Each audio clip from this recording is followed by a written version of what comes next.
ก็มาฟังกันต่อในเรื่องของพระเตมีนะครับในเรื่องของพระเตมีในพระไตรปิฎกพระไตรปิฎกเล่มที่27โยมพ่อโยมแม่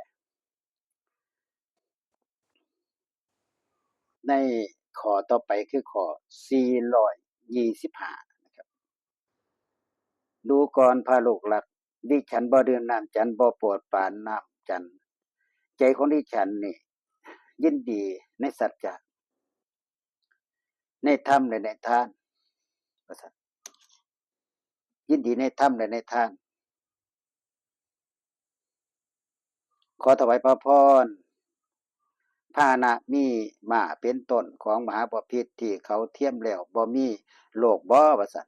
พระเตมีถามนำอีหยังไปได้บ่มหาบพิตรบ่มีพยาธิที่เขาไปแผดเผาพระสรีระแลหรือว่าซั่นว่าดูก่อนพระลูกหลักพาหนะมีม้าเป็นต้นของดิฉันที่เทียมแล้วบ่มีโลกนำอีหยังไปได้ดิฉันบ่มีพยาธิเขาไปแผดเผาสรีระขอถวายพระพร ปัจจันตชนบทของมหาบพิตรยังเจริญดีอยู่บ่ว่าท่านว่าข้ามนิคมในธรรมกลางรัฐสีมาของมหาบพิตรยังแน่นหนาดีบ่ช้างหลวงและท้องพระคลังของมหาบพิตรยังบริบูรณ์ดีอยู่บ่พระเตมีถามก็ได้ตอบพระเตมีว่า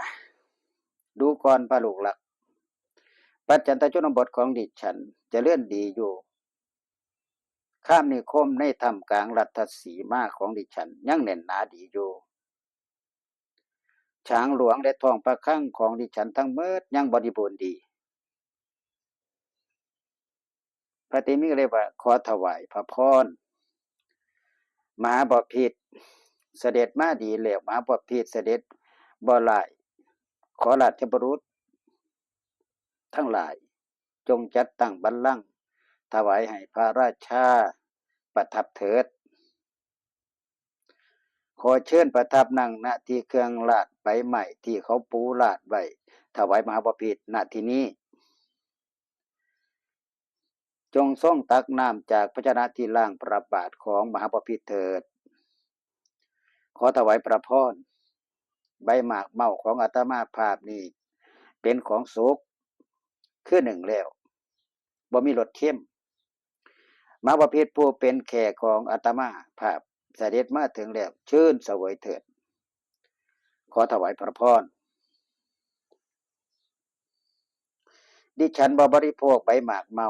ใบหมากเมานี่บ่แม่นอาหารสำหรับดิฉันบริโภคข้าวสุกแห้งข้าวสาลีซึ่งปรุงด้วยมังสะอันสะอาดความอัศจรรย์ย่อมแจ่มแจ้งกับดิฉันพอได้เห็นพระลูกรักอยู่ในที่ลับแต่ผู้เดียวบริโภคอาหารเช่นนี้เหตุไฉนผิวพรรณของบริโภคอาหารเช่นนี้จึงผ่องใสขอถวายพระพรอาตมาภาพนอนผู้เดียวบนเครื่องลาดใบไม้ที่ปูลาดไว้แล้วเพราะการนอนผู้เดียวนั้นผิวพรรณของอาตมาภาพจึงผ่องใสไผบ่อาจตั้งการรักษาทางราชการที่ต้องผูกเน็บดาบสำหรับอาตมาภาพเพราะการนอนผู้เดียวนั้นผิวพรรณของอาตมาภาพจึงผ่องใสขอถวายพระพร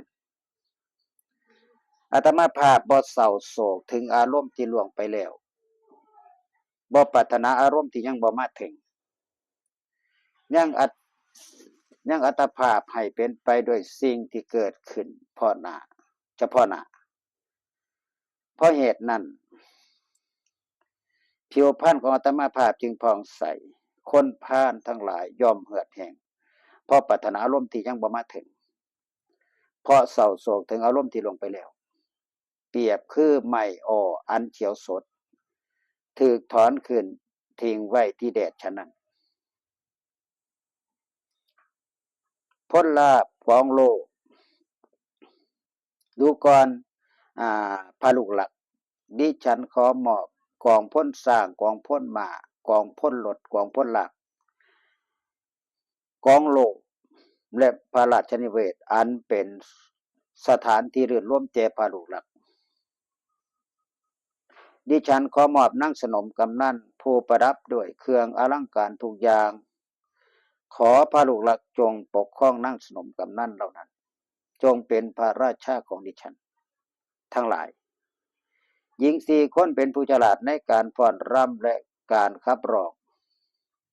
ศึกษาดีแล้วในหน้าที่ของหญิงจากยั่งพาลูกหลักให้เดินร่มในกามพาลูกหลักสิทำประโยชน์อีหยังในป่าดิฉันสิบวชดิฉันจักนำราชกัญญาจากพระราชาเราอื่นผู้ประดับประดาดีแล้วพาลูกหลักให้พาโลให้เปารถเกิดในหญิงเหล่านั้นทั้งหลายคนเลวภายหลังจึงบวชเถิดให้เปารถกับหญิงทั้งหลายทุกคนแล้วจึงบวชเถิดพระสันว่า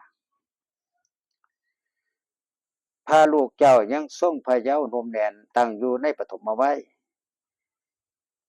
พระเจสายังดำตริตจงเสวยราชสมบัติก่อนเถิด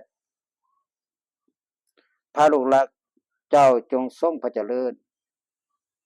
จักกระทำประโยชน์นี่อย่างในป่า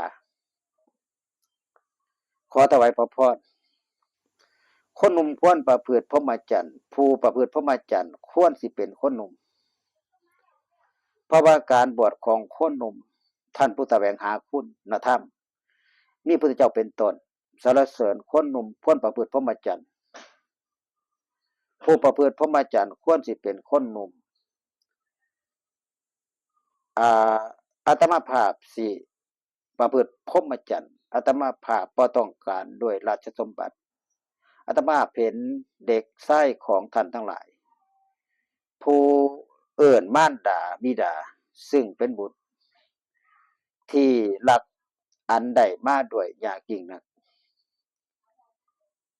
ยังบ่ทันถึงแก่ก็ตายเสียแล้วอาตมาภาพเห็นเด็กหญิงของท่านทั้งหลายซึ่งเสวยหรือว่าซึ่งสวยสดงดงามน่าดูน่าชมมีอันสิ้นไปแห่งชีวิตคือหน่อไม้ที่ไผ่คือหน่อไม้ไผ่ที่ถูกถอนฉะนั้นอันนี้จริงอยู่สิเป็นชายหรือหญิงก็ตามแม่ยังหนุ่มสาวก็ตายเพราะเหตุนั้นไผล่ะสิพึงวางใจในชีวิตนั้นว่าเฮายังเป็นหนุ่มเป็นสาวอายุของคนเป็นของน้อยนักพอวันคืนล่วงไปเปรียบคืออายุของฝูงปลาในน้ำมันมีน้อยคนเป็นหนุ่มเป็นสาวในวัยนั้นสิทำอย่างใดสัตว์โลกถูกครอบงำและถูกห้อมล้อมอยู่เป็นนิจเมื่อสิ่งที่บ่เป็นประโยชน์เป็นไปอยู่มาบ่ผิด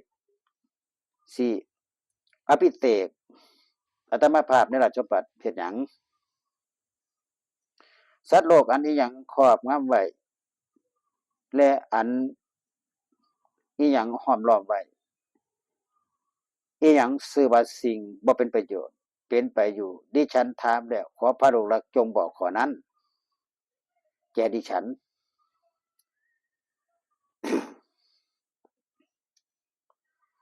สัตว์โลกอันความตายครอบงำไว้